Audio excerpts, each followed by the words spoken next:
বৃহস্পতিবার অর্থাৎ 15ই আগস্ট স্বাধীনতা দিবস উপলক্ষে নারায়ণকুড়ি বাউরি সমাজের উদ্যোগে নারায়ণকুড়ি ফুটবল ময়দানে অনুষ্ঠিত হলো একদিনব্যাপী ফুটবল প্রতিযোগিতা।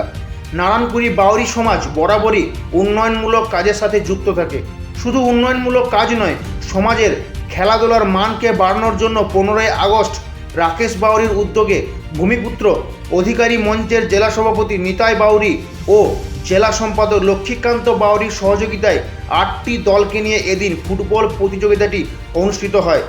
প্রতিযোগিতাটি শুভ সূচনা করার জন্য মূল অতিথি হিসাবে মাঠে উপস্থিত ছিলেন বাউরি সমাজের রাজ্য সভাপতি সুমন্ত বাউরি ও ব্লক সম্পাদক অ্যাডভোকেট প্রমোদ বাউরি। কচিকাচাদের নৃত্যের মধ্যে দিয়ে খেলার শুভ উদ্বোধন করা হয়। এদিন খেলায় প্রথম থেকে শেষ পর্যন্ত প্রত্যেকটি দল তাদের প্রতিভা প্রদর্শন করতে থাকে। মাঠে দর্শকদের উপস্থিতি ছিল দেখার মতো।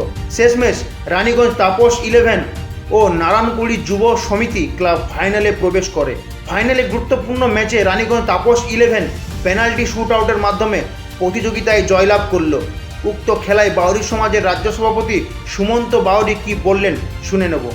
সমাজ শিক্ষা সমিতির পক্ষ থেকে আমরা একটা ফুটবল খেলার আয়োজন করেছি এবং পরিচালনায় নারায়ণকুড়ি বাউরি সমাজ শিক্ষা সমিতি। খুব ভালো একটা প্রোগ্রাম। 8টা টিমের আমাদের খেলা ছিল এবং স্বাধীনতা 78 বছর পূর্ণতার উপলক্ষে আমরা যে প্রোগ্রাম করলাম, মোটামুটি আজকে এই সময় আমরা ফাইনালের মুখে। আমাদের সঙ্গে বিশেষ এই মুহূর্তে উপস্থিত আছেন ইন্ডিয়ান আইডল ফেরত আমাদের যে গায়ক মাননীয় অবিনাশ বাউরি মহাশয়। এবং এখানে যত লোকের সমাগম ঘটেছে, এখান থেকে বোঝা যায় যে আমাদের সমাজের প্রতি, সংগঠনের প্রতি এবং বিশেষ করে খেলার প্রতি মানুষের কিন্তু একটা আকর্ষণ আছে। তো যাই হোক, খুব ভালো একটা অনুষ্ঠান আজকে স্বাধীনতা দিবসে আমরা পেলাম। 15ই আগস্ট স্বাধীনতা দিবস উপলক্ষে নারায়ণকুড়ি বাউরি সমাজের অভিনব উদ্যোগে উচ্ছ্বাসিত স্থানীয় ফুটবল প্রেমী সমর্থকেরা। নারায়ণকুড়ি থেকে কৃত্তিবাস রুইদাসের রিপোর্ট, খবর বাংলা।